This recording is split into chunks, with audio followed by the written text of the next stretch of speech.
حضرت سلیمان علیہ السلام کے دور میں بھی اللہ رب العزت نے انہیں عظیم سلطنت کے علاوہ جنات پر بھی حکومت عطا فرمائی۔ چنانچہ جب حضرت سلیمان علیہ السلام کی وفات ہوئی، بنی اسرائیل کے قبالہ جادوگر لوگوں کو گمراہ کرنے لگے اور انہیں بتایا کہ حضرت سلیمان علیہ السلام کو قبالہ جادو کا علم تھا، جس سے وہ جنوں کو قابو میں رکھتے تھے۔ چنانچہ یہودی اور جادوگروں کی باتوں میں آ گئے اور قبالہ جادو کو روحانیت کے طور پر سیکھنے لگے، حتیٰ کہ جادو کی کتابوں کو بھی مقدس کتابوں کا درجہ دے دیا گیا اور وہ سلیمان کی ہیکل میں رکھے گئے۔ اللہ کی مسلسل نافرمانی کی وجہ سے اس قوم پر اللہ رب العزت کا عذاب آ گیا اور بخت نصر اور ٹائٹس رومن نے یہودی ریاست پر 2 تباہ کن حملے کیے، جن میں سلیمان کے مندر ٹیمپل جو اس کا محل تھا مکمل طور پر تباہ ہو گیا۔ لاکھوں یہودیوں کا قتل عام کیا گیا اور جو زندہ بچ گئے وہ فلسطین چھوڑ کر دوسرے علاقوں میں ہجرت کرنے پر مجبور ہو گئے۔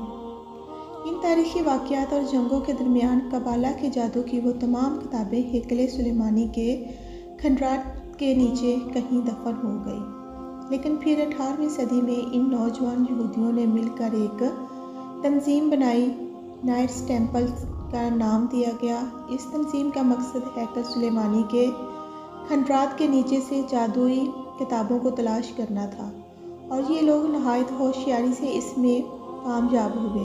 جن کے پاس قبالہ جادو اور پراسرار رسومات کا تمام علم تھا۔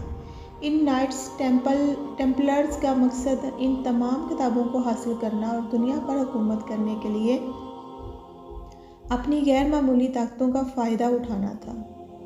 یہ لوگ عیسائیوں کے ساتھ مل کر صلیبی جنگوں میں شامل ہوتے رہے اور وہ اپنا حصہ یعنی عیسائی ہونے کا بہانہ کر کے دنیا پر حکومت کرنے کے خواب دیکھتے رہے، لیکن سلطان صلاح الدین ایوبی جیسے مسلم حکمرانوں کی موجودگی میں ان کے ناپاک عزائم کامیاب نہ ہو سکے۔ چنانچہ جب عیسائیوں کو معلوم ہوا کہ یہ نائٹ ٹیمپلر یہودی ہیں تو انہوں نے انہیں قتل کرنا شروع کر دیا، جس کے بعد یہ نائٹ ٹیمپلرز اسکاٹ لینڈ کی طرف ہجرت کرنے پر مجبور ہوئے اور پھر آہستہ آہستہ اپنا اثر پورے برطانیہ تک پھیلا دیا۔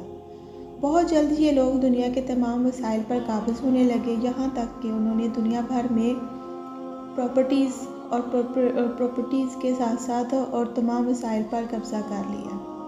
یہ تنظیم دنیا بھر سے تربیت یافتہ اور تجربہ کار افراد پر مشتمل تھی۔ اس تنظیم کے سربراہ کو ماسٹر اور اس کے نائب کو گرینڈ ماسٹر کہا جاتا ہے۔ گرینڈ ماسٹر کا حکم ان کے نزدیک خدا کا درجہ رکھتا ہے۔ توبہ نعوذ باللہ، یہ نائٹ ٹیمپلرز بھی ہی تھے جنہوں نے یورپ اور اس کی طرح بینکاری نظام میں دلچسپی کو متعارف کرایا۔ جدید دور کی خفیہ تنظیم ایلومینیٹی اور فریمیسونز نائٹ ٹیمپلر کی شاخیں ہیں۔ کہا جاتا ہے کہ دنیا کی کل آبادی کا صرف 1% ایلومیناٹی ہے، جو دنیا کے امیر ترین لوگ ہیں، اور یہ آپ کی بلڈ لائن یعنی فیملی ہے، جو نسل در نسل شیطان کی عبادت کر رہے ہیں۔ یہ لوگ دنیا کے مالیاتی نظاموں اور ریزرو بینک کے مالک ہیں، اور دنیا کے اس سے 90% وسائل پر ان کا کنٹرول ہے۔ ان کا اصل مقصد شیطان کو فروغ دینا ہے، اور ان کا طریقہ کار یہ ہے کہ اپنے شعبے کے مشہور لوگوں کو کس حد تک اپنے حلقے میں شامل کریں اور پھر اپنے ہی لوگوں کو عوام میں مشہور کر کے لوگوں کے دلوں میں جگہ بنا لیں۔ قبالہ کے جادوگر اپنے جسم پر مختلف علامتوں میں ٹیٹو بنواتے تھے، جس میں مثلث، 5 نکاتی، ستارہ اور ایک آنکھ والی علامتیں استعمال کی گئی۔ قبالہ کے جادوگر اکثر ایسے لوگوں کو اپنے آواز کے طور پر استعمال کرتے تھے جو مشہور شخصیات کی لسٹ میں شامل ہوتے تھے۔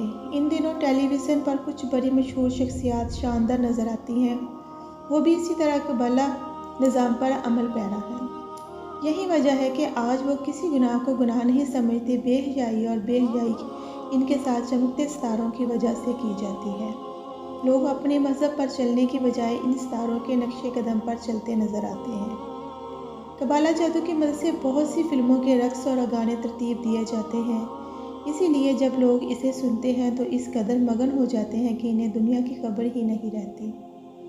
وہ موسیقی کے ذریعے لوگوں کے ذہنوں میں قبالہ کے اثرات ڈالتے ہیں اور لوگ آسانی سے اس کی زد میں آ جاتے ہیں۔ ان گانوں میں فحاشی، بے شرمی، فحاشی، کفر، شرک، حتیٰ کہ شیطان کی پرستش کا چرچا ہے۔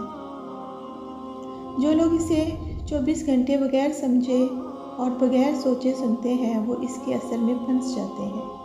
اس کے علاوہ سوشل میڈیا پر بہت سی پوسٹ اور مواد موجود ہے جن کا مقصد صارفین کو خدا سے دور اور شیطان اور اس کے پیروکاروں کے قریب کرنا ہے۔ انہیں اپنی زندگی کے بارے میں سوچنے اور زندگی کے مقاصد کے بارے میں سوچنے کی بجائے گھنٹوں فضول باتوں میں ضائع کرنا پڑتا ہے۔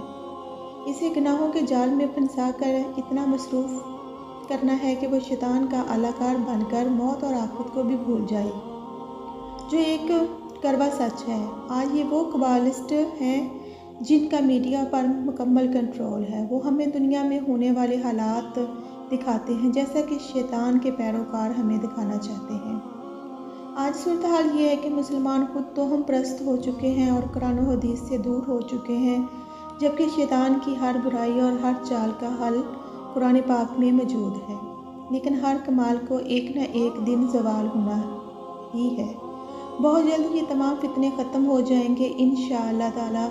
اللہ رب العزت انشاءاللہ تعالی ان تمام شیطانی قوتوں کو زوال دے گا۔ معزز ناظرین، آج کی ویڈیو اور ایکسپلینیشن آپ کو کیسی لگی؟ پلیز اپنی رائے کا اظہار ضرور دیجیے گا اور چینل کو سبسکرائب، لائک، شیئر کیجیے گا۔ اللہ ہمارا اور آپ کا حامی و ناصر ہو۔ اللہ نگہبان۔